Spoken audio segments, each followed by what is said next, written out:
Hey, what's up guys? It's your boy BrandoAKAMiracle for another YouTube video for you guys today.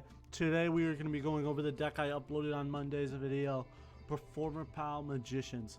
It's a very interesting deck. Let me get right into it. I did spell Magicians wrong on the title. I will not deny it. Alright, starting off, I do play one Effect Veiler.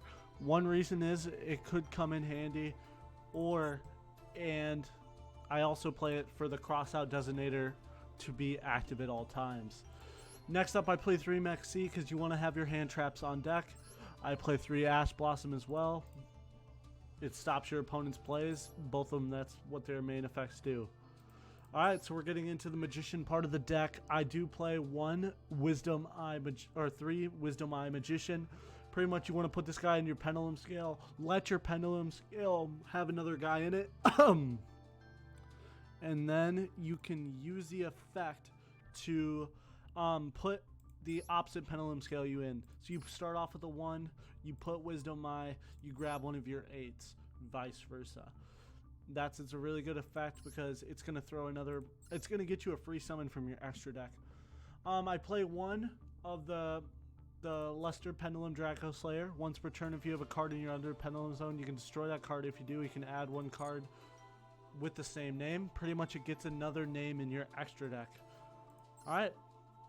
Next up I play is 3 Skullbat Crobat Jokers. It can search any Magician, Pendulum Monster, or Performer Pal, which is the whole arsenal of the deck except for the hand traps and Luster Dragon and the 2 Sorcerers. Alright.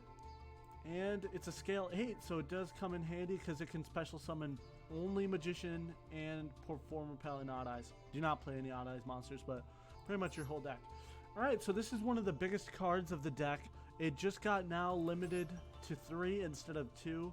Basically, when it's Pendulum Summoned, you can special summon any other Magician card into the field of defense mode.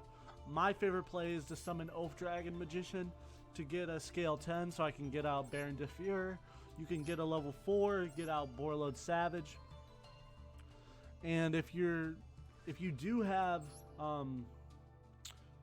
Astrograph Sorcerer, you can get PEP. And it's a scale 8. That's also another benefit.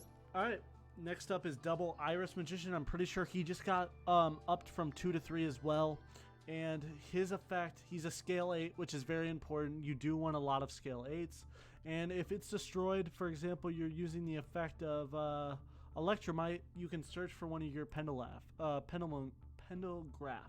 which most of the time you're already going to have Star Pendulum Graph, so you get your free time Pendulum Graph as well.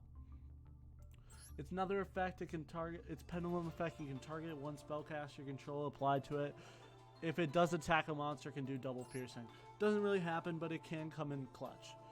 Alright, if this card is destroyed by, it's pretty much, if it's stopped somehow, it can special summon one of your Dark Magicians from your graveyard. Won't happen very often. Chances are you won't have any Magicians in the graveyard.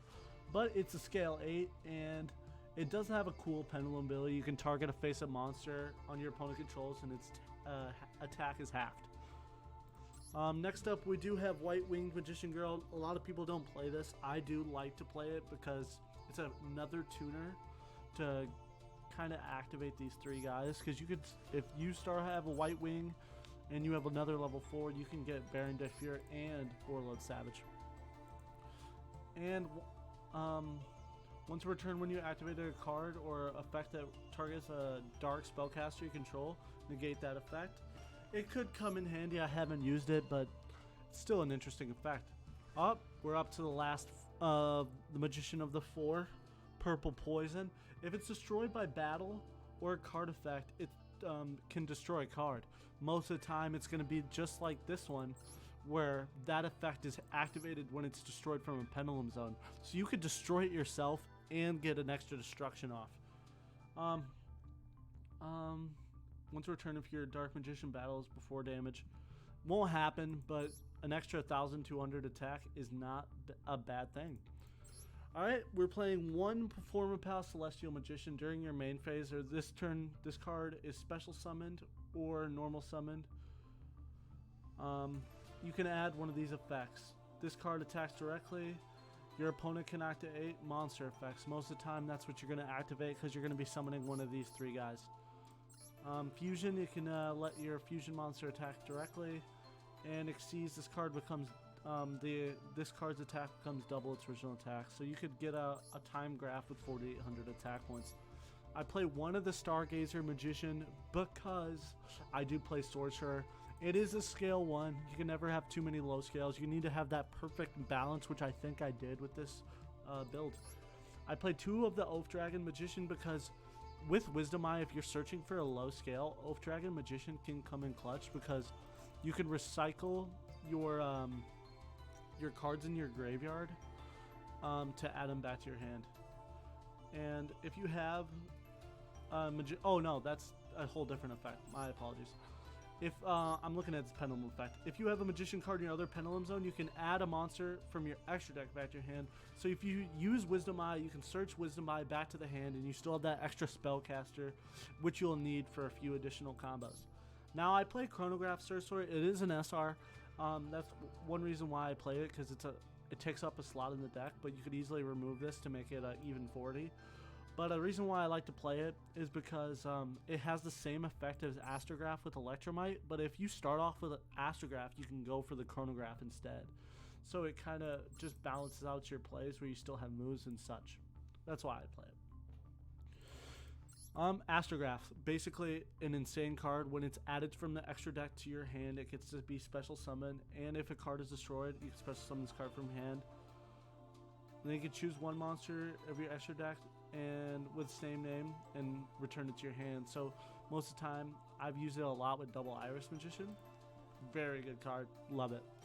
Alright, I play 3 of the Duelist Alliance. It's a very nice search spell. If you have a card in your Pendulum zone, you can add a Pendulum monster, or a Pendulum Spell Trap, which is going to be one of those two.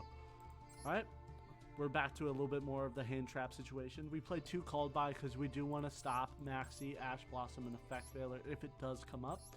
And Cross Out to stop all hand traps as well. And also Infinite Inheritance can be stopped as well with that. Oh, I skipped one. I'm sorry. This card's very interesting. It protects your spellcasters from spell cards or effects. And if a face-up Pendulum monster leaves the field, you can add 1 Pendulum from your deck to your hand. And this one's very nice. This one protects it from trap effects, and you can target 1 monster in your Pendulum zone, destroy it, and 1 card your opponent controls and destroy both of them. And you can send, and then if this effect did not destroy 2 cards, you can send 1 card on the field to the graveyard. So either way, you're getting 2 destructions off. I play 1 of Supreme King Zark. Once per turn, you can target 1 of your opponent monsters until the end phase. It becomes original name, and also it does piercing. It's a very nice fusion card. I play Borgrab. You can easily get a Borgrab or Borload with 3 negates with Selene, so it's very good. I play Baron de Fury. You can easily crank out a level 10, like I said, with Oath Dragon and Harmonizing. Very good combo. I play P&P just because it's situational, but I just got this card. It's new released. I think it deserves to be in every synchro deck that it's available in. Abyss Dweller, basically, it can stop your opponent from activating cards in their graveyards for this turn. It's a very nice card. I play 2 of the Time Star. It gets you materials, and you can add spellcasters from your hand to your deck. And it also can protect your spellcasters. One of the best rank 4s. It negates all your opponent's monsters, or all effects, I think. Once returned to if you control it, this card cannot be destroyed by your opponent's card effects. Your opponent can while this card is in defense mode, change all face-up monsters on the field to defense. Also negate the effects of monsters that were in defense mode when this effect was activated. So it's stopping your opponent's plays. Man, if Electromite wasn't at 1, we would be playing it at 3. Electromite, if you're Link summoned, you can add a Pendulum Zone from your deck to your extra deck, which is going to be Astrograph. Then you're going to destroy a Pendulum Scale, for example, Double Iris. Add the Pendulum Graph, and then you also get to search. You also get to draw a card. Very nice effect. We do play two of the cross sheep, or one of the cross sheep, because most of the time you're going to be, you could fusion summon. You could special summon using a fusion summon, or if you could get a little bit of attack points for some monsters. Beyond the Pendulum, it's a newer card. If this card is link summoned to his own extra zone, you can pay 2,000, add one Pendulum monster from your deck. And if you haven't Pendulum summoned already, you can increase your effects. If two monsters are with different original levels are Pendulum summoned at the same time to these points, you can target two cards on the field and destroy them. Alright, we're getting close to the end. Selene, basically the effect is you're gonna, after you're done with your Electromite, you're gonna use this to go into Selene. Make sure you have enough spell counters on the field to get 3, and then you use those 3 to bring one of your magicians to either get out to Apollousa or access code talker. Apollousa negates up to the amount of times you use link material, and access code talker, you're usually going to have 5,300 attack points due to Selene. Alright, hope you guys enjoy. Make sure you leave a like and subscribe. We are about to hit 90 subscribers. Thank you very much. I'll see you guys in the next video. Peace.